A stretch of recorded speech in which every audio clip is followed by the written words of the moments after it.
होना तां है जा संत भेटा हर जोए, जे संत गुरु मिल जे, जे संत गुरु के चरनी लग जे फिर तो बड़ा सुहावना है। और अज सतगुरु धन गुरु कलगीधर पातशाह जी ने किते सानू विछड़े होने ऐसा मिलाया कि फिर वो जेड़े मिले हुए ने कदे भी विछड़े नहीं। विसाख का महीना धन गुरु कलगीधर पातशाह जी ने जी खंडे बाटे की अज के दिन सानू पौड़ दी। असल में ये बाहरों पौड़ देने का मतलब तो सिर्फ इन्ना से कि तेरे अंदर का अमृत जेड़ा संचार हो जाए। और देखो शब्द असी वरतने अमृत संचार, तो जदों अमृत संचार हो जाए फिर बंद नहीं होता, क्योंकि साढ़े अंदरों खिमा करना संचार होया नहीं ना। संचार तो फिर लगातार चलता है। असी तो कह सकते कि सानू 20 साल हो गए अमृत छके नूं, 50 साल हो गए, तो जे 50 साल हो गए तो उस बाद की किया जी। हुण देखो कोई भी चीज़ है जिहड़ी होवे जरूर पर नज़र ना आउंदी होवे, उनके कोई ना कोई लक्षण तो होंगे ना कुछ तो बाहरों हरकत करनी पैंदी तां ही दिसेगी, नज़र आएगी ना। हुण पानी धरती के थल्ले है, ये गल वक्री कि किते हुण जहरीला हो गया है तो किते खारा है किते मिठा है, पर पानी सारी धरती के थल्ले है। जे धरती के थल्ले वाला पानी कढ़ना है तो फिर सानू यतन तो करना पेगा ना बाहरों की। वो असीं बोर करांगे, बोर करके फिर इन्ने बस नूं उत्तों पानी पाया जाता है। एक बार पानी उत्तों पाउणा, पानी चल जाए तो फिर पाउण की लोड़ थोड़ी पैंदी, फिर तो कढ़ना जिन्ना मर्जी कढ़ी जाए। बस ये जेड़े खंडे बाटे की पौड़ अज के दिन गुरु साहब ने दिती, अमृत संचार शब्द वरत्या जाता है। भाई अमृत तेरे अंदर है, इस अमृत नूं तू पीना अंदरों ही है, पर गुरु ने संचार करना अंदरों चल जाए सही। और सतगुरु के पावन वचन ने कि सब कुछ घर में बाहर नाही, ये हिरदे रूपी घर दे विच ही सब कुछ है। भाई अमृत भी तेरे अंदर है, तो जे अंदर का अमृत तू छकना है, ये तो धन गुरु नानक देव सच्चे पातशाह सानू सिखाया। अमृत धन गुरु नानक साहब जी सिखा के गए ना जी। जो सतगुरु की पावन बाणी पढ़ने जप तो 38वीं पौड़ी के विच गुरु साहब जी समझाते हैं भी अमृत तेन छकन का तरीका दसते हैं। जे तू अमृत अंदरों संचार करना तो तू तरीका अपना पाई, इवें छक। जत पहारा धीरज सुनियार। हुण सतगुरु जी कहते हैं अंदरों अमृत जे तू संचार करना तो अपना जत जेड़ा धीरज है ना वो सुनियारे वर्गा रख। और देखो सुनियारा जिन्नी बरीकी के नाल गहने नूं कढ़दा है ना, वो सुनियारा ही कढ़ सकता है। समा लगता है, बड़ा बरीकी काम है, पर हौसला रखता, उन्होंने पता है जे करांगा तो 4 पैसे आने।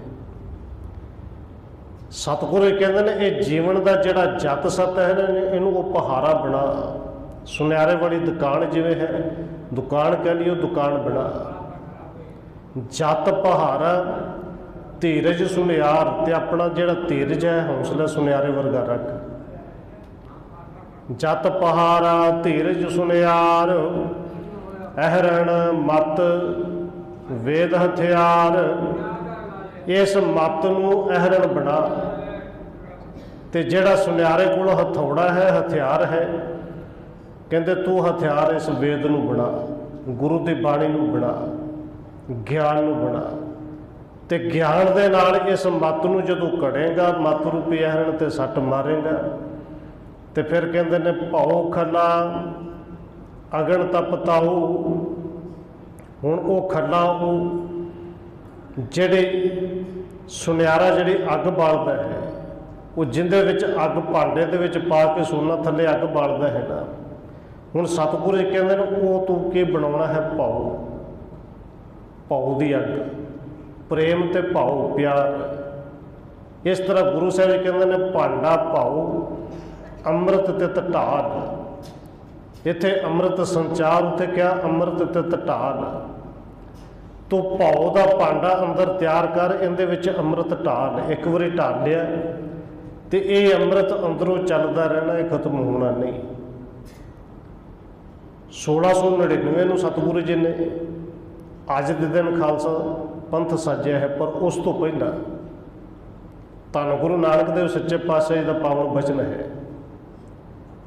क्योंकि 12 माह धन गुरु नानक साहब सच्चे पातशाह जी ने उच्चारण किए हैं।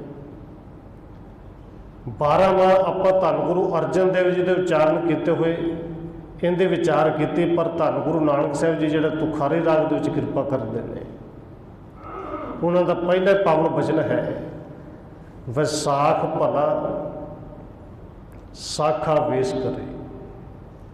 कि विसाख का महीना भला आ गया, चंगा आ गया, पई साखा ये शाखावां टाहनियां अपना वेश अगे वधाउंदियां ने, वधदियां ने, फुलदियां ने। हुण धन गुरु नानक देव सच्चे पातशाह जी ने जिहड़ा पावन वचन उच्चारण किया, और कुछ विद्वानां दे मनना भी कि करतारपुर साहिब की धरती ते ये गुरु साहब ने पावन शब्द उच्चारण किया सी। विसाख का महीना सचमुच ही भला है। इधर सखावां का नवा जन्म कह लिए होया, इधर धन गुरु नानक देव सच्चे पातशाह जी ने सिक्खी का जन्म किया। सिक्खी का वो मार्ग जिहड़ा सी उहनूं तोरिया। इधर सखावां जिहड़ियां ने नवीआं आईयां रुखां दे उत्ते सोहणियां लगदियां ने, पतझड़ जिहड़ी खत्म हो गई। धन गुरु नानक देव सच्चे पातशाह जी आए तो वहमां भरमां वाली पतझड़ बिल्कुल सिख दे अंदरों खत्म कर दी। गुरु ने अंदर ज्ञान की वो नवी रुत लैके सतगुरु जी आए, और ये विसाखी 1699 की केवल नहीं, विसाख का महीना। देखो इस महीने के विच बड़े गुरपुरब होने ने, भावें सारे मनाउंदे तो नहीं, पर चाहिए तो है कि भावें थोड़े जिवें भी किवें करके मनाने चाहिए ने, सानू चेते रख लीए। ये विसाख का महीना जो गुरु साहब जी कहते हैं विसाख भला साखा वेश करे, तो जे किसी का ये कह ले कि मनुख का भला होया तो होए विसाख के महीने में। धन गुरु नानक देव सच्चे पातशाह जी उन्हों का प्रकाश दिहाड़ा।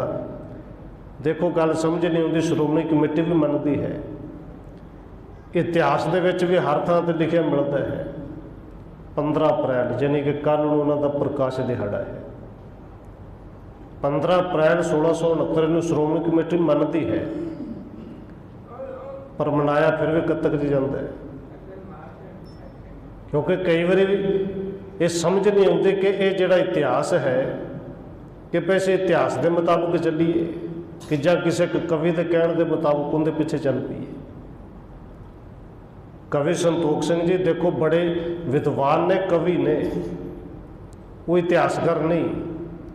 उन्होंने सामने जो कुछ आया उन्होंने कविता बना के उन्होंने लिख दिता, और श्रोमणी कमेटी मनती है 15 अप्रैल का है, पर फिर भी वो ब्राह्मणवाद के मुताबिक चलते हैं कि ये पूर्णमासी नूं मनाउणा है, ये कत्तक दी पुन्निया नूं मनाउणा है। खैर सतगुरु जी कृपा करते हैं, धन गुरु नानक देव सच्चे पातशाह जी का प्रकाश इस विसाख के महीने में होया, और इस विसाख महीने में गुरु साहब जी कहते हैं भला, और बिल्कुल भला है जिन्होंने भाई साहब भाई गुरदास जी कहते हैं कि इस दुनिया का भला करने वास्ते सतगुरु जी जदों संसार में आउंदे ने विसाख का महीना है, जदों बाजो गुरु गुबार है करदे सुनी लुकाई, चढ़िया सुधन धरत लुकाई। धन गुरु नानक देव सच्चे पातशाह जी ज्ञान की कणम लैके दुनिया को सोधन चढ़े, और धन गुरु कलगीधर पातशाह जी ने अज के दिन कृपान फड़ के दुनिया को सोधन का एक प्रण किया। सोधा धन गुरु नानक साहब जी ने भी लाया, उन्होंने ज्ञान के नाल लाया। सोधा धन गुरु कलगीधर पातशाह जी ने लाया, उन्होंने कृपान के नाल लाया। हुण देखो ये विसाख असल में जो विसाखी का दिहाड़ा मनाया जाता है, ये कोई 1699 तो नहीं, ये तो धन गुरु अमरदास सच्चे पातशाह जी के वेले तो और शाम के इतिहास भी चलते हैं। भाई पारो जुलका ने बेनती की सी कोई एक दिहाड़ा मनाइए साल के विच कि सारे सिख इकट्ठे हो, तो सतगुरु कहते हैं फिर विसाखी तो भला किहड़ा, विसाख भला। विसाखी तो उदों तो शुरू हो गई सी, पर यह विसाख ते विसाखी सिख दे जीवन च बड़ा कुछ लैके आई। 1699 तो बाद भी बड़ा कुछ लैके आई है, और सतगुरु जी कृपा करन इन्हें अगे बड़ा कुछ लैके आना है। क्योंकि इस दिन बहुत ने जिन्हों के अंदर नूं हौल भी पैंदे ने और वेख वेख के नफरत भी करते हैं कि सिख खालसा पंथ इन्नी चढ़ती कला, भावें सरबत का भला मंगण वाली कौम है। धन गुरु नानक देव सच्चे पातशाह जी 15 अप्रैल विसाख के महीने च आगमन होया, और उदन विसाखी वाला दिन सी जी, जिदन धन गुरु नानक साहिब जी ने सुल्तानपुर के उस धरती तो यह आवाज़ दी सी वेई नदी तो बाहर निकलने तो बाद कि ना कोई हिंदू ना मुसलमान, सारे उस रब दे अल्लाह प्राण के पिंड प्राण उस रब दे परमेश्वर दे बनाए हुए जी ने। उदन विसाखी वाला दिन सी। इस तो अगे धन गुरु अमरदास महाराज जी, उन्हों का प्रकाश विसाख के महीने च है। पिंड बासर के अमृतसर विखे धन गुरु अमरदास महाराज जी का प्रकाश विसाख के महीने च होता है, और उदन भी विसाखी वाला दिन सी। गुरु अमरदास के समय जो गुरु साहब जी ने बौली बनवाई, और उस बौली पूरी जड़ी से खुदाई हो गई, पट्टी गई, पर उनका कड़ टुटदा नहीं सी, सख्त सी। कड़ तोड़न के वास्ते विचकार जाना पैना सी, और जेडे मिस्त्री कारीगर ने उन्होंने कह दिता सी कि कड़ तो टुटेगा, पर सतगुरु जी तुहाडी कृपा हुई कड़ टुट जाएगा, पर हो सकता कड़ टुटन वाला जेड़ा तोड़न वाला है वो विचों निकले ही ना, कि एकदम टुटेगा, थल्ले पानी किन्ना को निकलना, किन्ना डूंगा निकलना कोई नहीं जानता, वो बच के वापस आवे कि ना आवे। वो भाई माणक चंद सी जिन्हें हथौड़ा पढ़िया और धन गुरु अमरदास जी कह के उस कड़ दे विच वड़िया, तो जदों हथौड़े दे नाल लग्या तोड़न, कारीगर ने फिर कहा सी माणक चंद कि वेख ले डुब सकना है, और भाई माणक चंद ने कहा सी कि दुनिया की नज़र में डुब जावांगा, कोई गल नहीं, पर धन गुरु अमरदास की नज़र में मैं हमेशा लिए तर जावांगा। और उस तरह होया विसाखी का दिन से जदों जोर के नाल हथौड़ा मारिया, कड़ टुटिया, और माणक चंद उहदे विच डुब्बिया नहीं।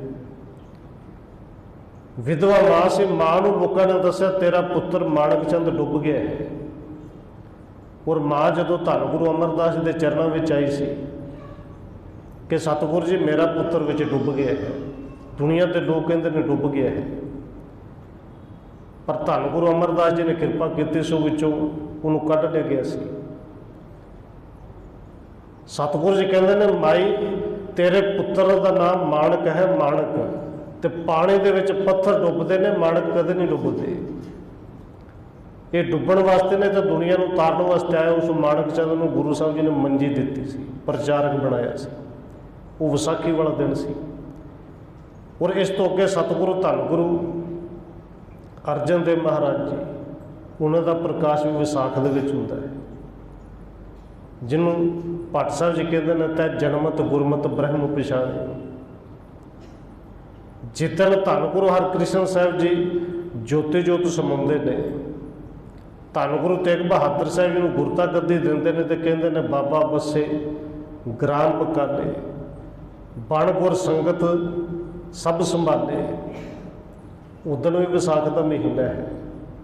इस विसाख के महीने में तो विसाखी वाले दिन केवल 1699 की विसाखी नहीं, विसाखी इस तो बाद भी आई एक 1721 की विसाखी है कि 1721 के विच जदों खालसा पंथ के विच आपस में फुट पई, दो जथे बने, एक मुंदई ते एक तत् खालसा। एक कहता सी कि गुरदर्शन कहना है, तो दूसरा कहता सी वाहिगुरू जी का खालसा तो वाहिगुरू जी की फतेह कहनी है। और उदों सतगुरु जी ने कृपा की, ये दो जो जथे बनते हैं, तो भाई मणि सिंह जिन्हां ने इस दरबार साहब हरमंदर साहब जिहड़ा तख्त है इत्थों की सारी मर्यादा जिहड़ी उन्होंने बन्नी सी। भाई मणि सिंह ने सतगुरु के चरणों च अरदास की कि तेरा खालसा दो फाड़ ना होवे, किरपा करो इस खालसे को कोई रस्ता विखाओ। और भाई मणि सिंह ने अरदास करके दोवां नूं कहा सी कि भाई जे ये गल तो फिर गुरु ते छड्ड दईए कि दो चिट्ठियां लिख के दो पत्र लिख के इस सरोवर दे विच सुੱਟने। एक तो लिखांगे गुरदर्शन, एक तो लिखांगे वाहिगुरू जी का खालसा वाहिगुरू जी की फतेह। भी ਜਿਹੜੀ तर के बाहर आ जाएगी उन्होंने दोवें जथे मन लैण। और दोवां ने उत्थे प्रवानगी दी। वो कहते दो चिट्ठियां दो कागज लिख के पाए, एक बारी दोवें डुब गए। पर भाई मणि सिंह ने अरदास की कि सतगुरु जी तेरे सिख की इज्जत नहीं है, तेरी अपनी है, तो कृपा करी हुण कोई फैसला जरूर दई। तो वो चिट्ठी तर के बाहर आई सी वाहिगुरू जी का खालसा वाहिगुरू जी की फतेह। और दोवां जथे ने मन्निया सी जिदन वो दोवां तो एक होए उदन 1721 उदन विसाखी वाला दिन सी। ये विसाखी इस तो अगे 1748 की आई कि जदों जस्सा सिंह आलूवालिया, नवाब कपूर सिंह, होर खालसा पंथ इस विसाखी के दिहाड़े को मनाने वास्ते अकाल तख्त के ताबिया बैठ के प्रोग्राम उलीक रहे सन कि इस विसाखी को किहड़े ढंग नाल मनाउणा है। उदों एक ब्राह्मण आया सी कि जिन्हें आके पुकार की कि खालसा जी मेरे ना विआही ब्राह्मणी नूं घर वाले नूं कसूर का नवाब चुक के लै गया है, तो जदों राजे ही अन्याय करन लग जाण ते प्रजा जावे कित्थे। जदों वाड़ ही खेत नूं खाण लग जावे तो खेत का बचा करे कौन। तुहाडे तो बिना कोई नहीं दसदा कि मेरी इज्जत नूं को वापस मोड़ के लियावे। उदन खालसा पंथ ने कहा सी कि विसाख ये विसाखी के समागम ये जिवें पूरे होणगे हो जाणगे, पर हुणे चढ़ाई करनी है और वापस लैके आउणा है। उदन भी 1748 ये विसाखी वाले दिन ये आवाज़ आई सी। दो जथे उदन भी बने सन।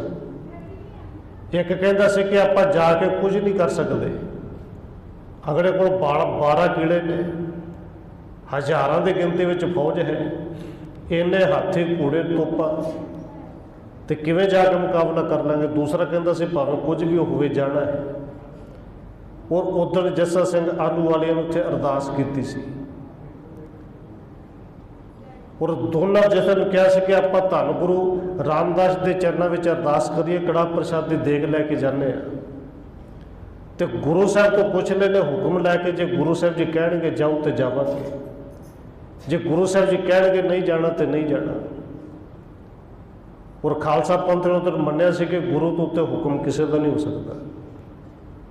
भाई जस्सा सिंह ने उत्थे अरदास की सी। और वो जिहड़े इतिहास के बोल लिखे ने भाई कान सिंह जी नाभा लिखते हैं, कहते तू गुरु ग्रंथ सच्ची है दे, सिख संगत को सच वाग दे। ये अरदास की सुखुणमा बख्शो कि खालसा पंथ चढ़ाई करे जाए। कहते चक पत्रे जब ग्रंथ को देखा, बसंत के वार को आयो लेखा। हुक्मनामा बसंत की वार के विचों आया। तो हुक्मनामा की सी धन गुरु अर्जन देव जी के पावन बचन सन। पंजे बद्दे महाबली कर सच्चा ढोवा, अपने चरण च पायण विच दई खड़ोवा। रोग सोग सब मिट गए नित नवा नरोवा। तो जदों कह दिता कि तुसीं पंजा महाबलियां नूं बन्नण की ताकत रखते हो खालसा जी, तो फिर कसूर का नवाब तुहाडे अगे की है। उन्हें हुक्मनामे तो गुरु के सिखा ने भरोसा किया, चढ़ाई कर दी। तो जब चढ़ाई करके घोड़े पर सवार हो गए जान लगे, पिछों फिर किसी ने आवाज़ मारी सी कि खालसा जी एक बार फिर विचार कर लो। अगे तोफा ने, हज़ारां की गिनती में फौजा ने, कई किले ने। और खालसा पंथ ने उधर फिर कहा सी कि दी गुरु ग्रंथ आवाज़ सोई करोगे हमरे काज। जेड़े गुरु साहब ने आवाज़ दी, हुक्म दिता, कारज तो उन्हें करना है। तो उनके अगे अरदास कर दी, खालसा पंथ जाएगा। और गया भी फतेह भी प्राप्त हुई। उस ब्राह्मणी नूं छड़ा के लियाए, पता नहीं लगा कि 12 किलियां दे मालक नूं कदों मसल के बीबी नूं छड़ा के उहदे घर पहुँचाया। उदण 1748 वाले दिन विसाखी का दिन सी जिदन उत्ते फतेह प्राप्त हुई। और धन गुरु ग्रंथ साहिब जी ने कृपा की 1699 की विसाखी आई। और ये विसाखी जी है केवल 1699 की नहीं, इस तो बाद भी अगे बड़ा कुछ लैके आई। ये विसाखी एक 1978 की भी आई सी। और आप बजुर्ग जानते हो उन्होंने कि जदों गुरु दंभ करके एक उठिया से गुरु बन के, और खालसा पंथ ने जो सौदा लाया, भावें उत्ते 13 सिंघां की शहीदी हुई। और इस 1978 वाली विसाखी नूं खालसा पंथ कदे नहीं भुलेगा कि विसाखी वाले दिन 13 जाना 13 शहादतां दित्तियां। ये विसाखी इस तो बाद भी बड़ा कुछ लैके आई। खैर ये 1699 की जी विसाखी आई, धन गुरु कलगीधर पातशाह जी ने इस विसाखी वाले दिन खालसा पंथ की सिरजना की। दूर दूर तक चिट्ठियां भेजियां। और इतिहास ये गवाही देता है कि 84,00,000 के करीब जो सिखां का इकट्ठ होया। और जेड़े चढ़िया सुदन धरत लुकाई शुरू च बेनती की सी धन गुरु नानक साहिब जी कलम के नाल सुदन चढ़े। अज के दिन धन गुरु कलगीधर पातशाह जी ने कृपान कढ़ी, तेग कढ़ी, और तेग के नाल सुदन चढ़े। देखो कि बेनती फिर करते खंडे बाटे की जी पौड़ है वो तैयार खंडे नाल की गई है, पर उस तो पहलों तेग लैके आए ने। जो 5 शीस मंगते हैं, तेग कढ़ी है, बाहर आए ने। और ये मारिया सिक्का जगत विच नानक निर्मल पंथ चलाया, बिल्कुल वही पंथ है। बस वो सोधन वास्ते चढ़िया सी कलम लैके, ज्ञान लैके। तो धन गुरु कलगीधर पातशाह जी ने अज सोधा लाया, कृपान कढ़ के, तेग कढ़ के। और ये दुनिया का मनुख का भला जे किते होया है, जिहड़ा धन गुरु नानक साहिब का बचन साझा किया सी, विसाख भला साखा वेश करे। ये विसाख के महीने में ही होया। और ये कह लिए कि जे हिंदुस्तान का भला होया तो वो इस आनंदपुर साहब की पावन धरती तो होया। जे धन गुरु कलगीधर पातशाह जी इत्थों भला करते हैं, इस तो पहलों कश्मीरी पंडित आते हैं। और धन गुरु तेग बहादुर साहब जी के कोल जो आके अरदास बेनती करते हैं कि बाह साडी पकड़ी है हर गोबिंद के आनंद, कि साडा धर्म साडा मत जिहड़ा बिल्कुल खतरे दे विच, तुहाडे तो बिना बचा कोई नहीं सकता। उदण भी उस आनंदपुर साहब तो आवाज़ आई सी।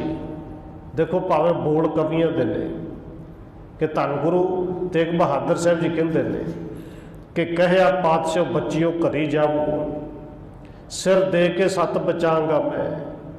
उत्थे कवि लिखता कि हिंदू धर्म के बुझ रहे देवे अंदर, तेल अपने लहू का पांगा मैं। और पाया देश दियां जड़ा अंदर खून है अपना। कहते अज भारत वर्ष का बाग तो फल रहा है, पर हिंदू मंदिरों में अज भी खून गुरु तेग बहादुर का बन रहा है। और कला गुरु तेग बहादुर का नहीं, धन गुरु कलगीधर पातशाह जी का पूरा वंश ही इस हिंदुस्तान के विच जे किते भला होया। गुरु साहब जी कहते हैं विसाख भला उस आनंदपुर साहब की धरती तो होया। एक बेनती होर करते हैं कि अज के दिन गुरु साहब ने तेग कढ़ी है।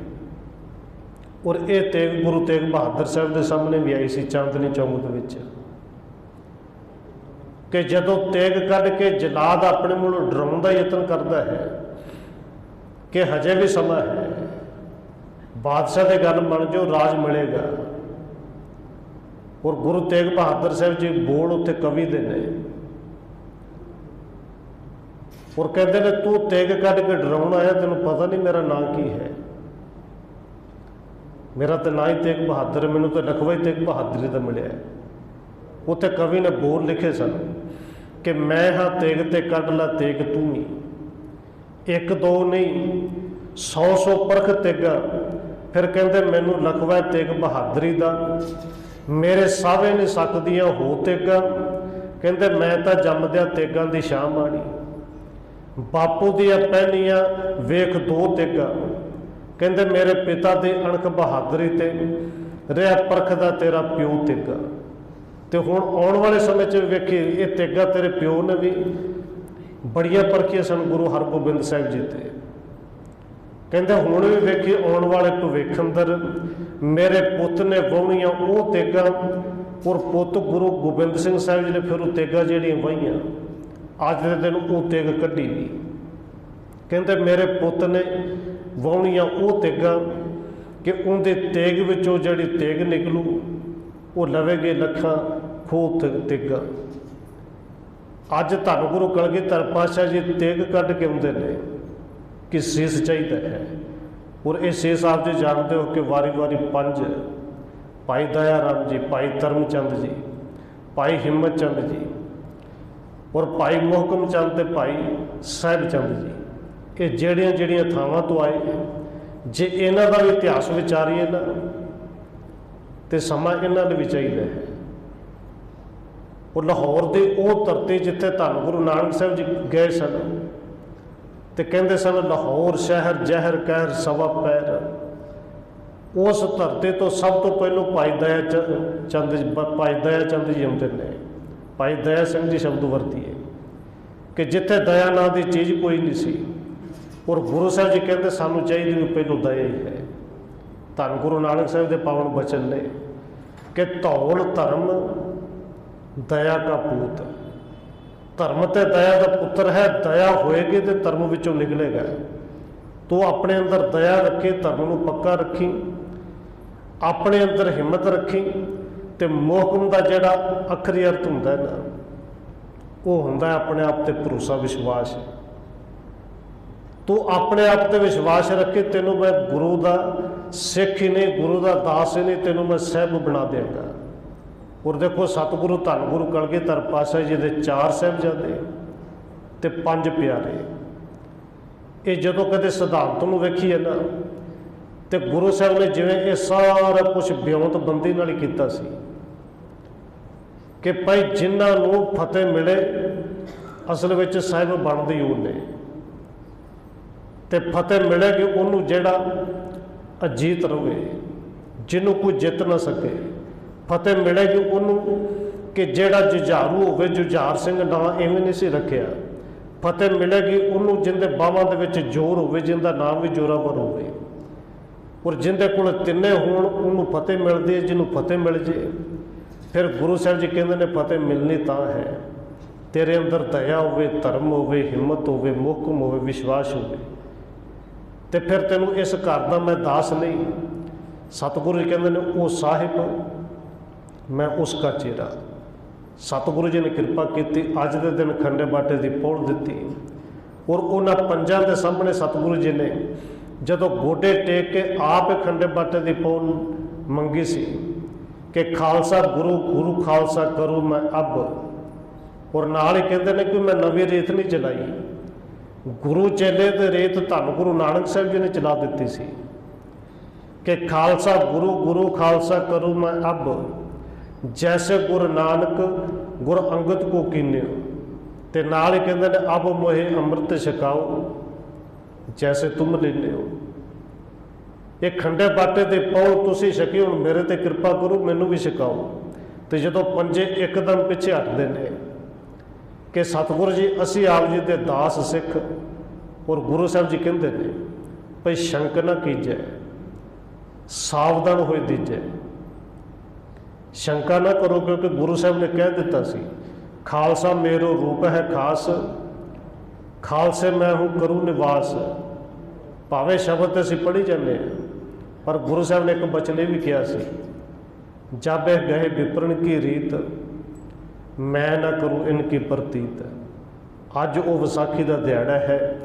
और जेड़े गुरु वाले नहीं बड़े, एक खंडे बाटे की पौड़ छकण का मतलब यह है कि साडे अंदरों उस अमृत का संचार हो जाए, जेड़ा अमृत धन गुरु नानक देव सच्चे पातशाह जी कहते हैं।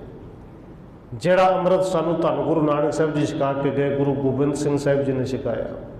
असल में ये समृद्ध दी संचार अंदरों होना है, जिन्होंने गुरु साहब जी कहते हैं सब कुछ घर में बाहर ना। खालसा सिरजणा दिवस दियाँ एक बार फिर सारिया संगतां नूं लख लख वधाइयां। रागी जत्था पहुँच चुकिया है, समय की समाप्ति है। होइयां भुल्लां दी खिमा। वाहिगुरू जी का खालसा, वाहिगुरू जी की फतेह।